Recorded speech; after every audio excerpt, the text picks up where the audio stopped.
Well, thank you very much for inviting me along. I was absolutely surprised to get my NTF when I got the phone call. I didn't believe it. And I didn't believe it because I did actually get it first time round. And I was so used to people not getting it first time round. I was really surprised. But it did make me step back and think about what I'd done. But I also have to pay a great deal of acknowledgement to my teacher, who was wonderful. And so working with your team is really, really important. And Nathan, I know, has a very interesting set of slides coming up. So I'm speaking about criteria one, and that's about individual excellence and enhancing and transforming student outcomes. Do you want to go on to the next slide, please, Debbie? I'm quite dyslexic, and I'm also quite deaf, and I think visually rather than in words. So I did a mind map. I sat down, I went through the criteria and worked out, what is this trying to do? What do I need to evidence? But more importantly, because this is about my own practice, and I really like that how Debbie was referring to both her value and her values. And I felt that was something I was trying to capture. It's really hard to do, particularly when you're talking about yourself. And we don't really like talking about ourselves. And what I was going to say is, Debbie put a different photograph of me up, but I put one I used for the NTF because I look tired.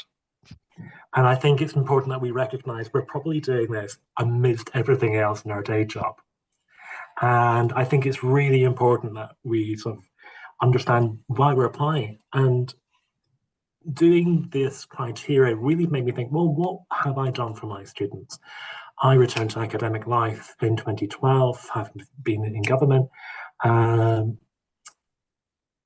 I find myself really drawn to thinking about how I engage with my students at all levels. So I had to think about my own narrative for criteria one. What was it I was trying to say? But more importantly, did it flow in 1,500 words? It's not a great deal. And more importantly, did the example I give fit better in a different criteria? So there was a lot of playing around. But the thing that made me stop and pause was, what does evidence look like? I mean, I just, when you see these words, you think, what does that look like? How can I pull that together, particularly when you have to sort of look at what you've been doing over a number of years? So I tried to form my evidence around the last 5 years. So just before COVID and then what I was doing in COVID and post-COVID. And that was quite helpful because I then went in to look at what I gathered by chance more than anything else. But I was also looking at what information was being collected by my institution around what I was teaching and about student progression and outcomes. But then you have to come down to value, reach, and impact. And I didn't speak about them explicitly, but I tried to make sure that each element of my evidence was showing value, reach, and impact. But more importantly, I spent time speaking to my colleagues within the university, some of whom have been successful in their NTF applications.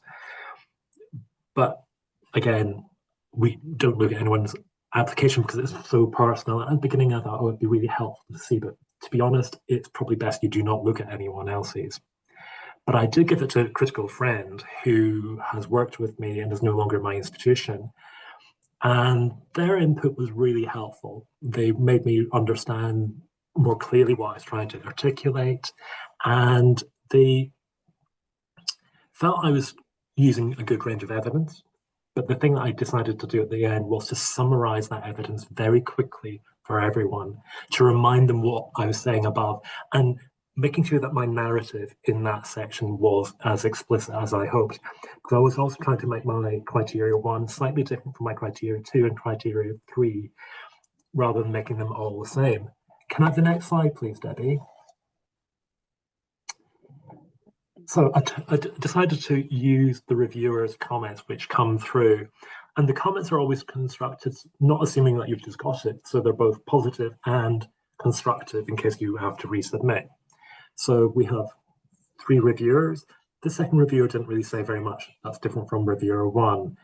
And I thought it was quite good that they felt I was very strongly aware of the challenges in legal education and that I presented substantive evidence that was persuasive and that I was drawing on both qualitative testimony and quantitative metrics. Now, the quantitative metrics can be difficult to find, and particularly depending what you're trying to evidence in your claim. So take time to discuss what you could be using with your teal, and I know Nathan will cover this later. Reviewer 3 thought my claim was firmly anchored in widening participation in social justice. Yay! That's not necessarily a very unique approach, but they did feel that my underpinning could have benefited from more quantitative data. Now, the problem is, how do we actually access that data? What does that data look like?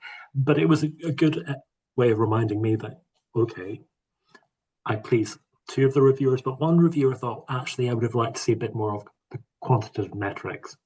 And maybe you want to spend some time thinking, well, I got a lot of feedback from students that's qualitative, but what can I do to demonstrate the quantitative aspect of my impact in achieving and in enhancing and transforming student outcomes? And that was useful feedback because it's made me even reflect now, although it might be an NTF, on what I could do differently and what I might be looking for when I'm supporting other colleagues going forward. So I think it's been really helpful for me to do that.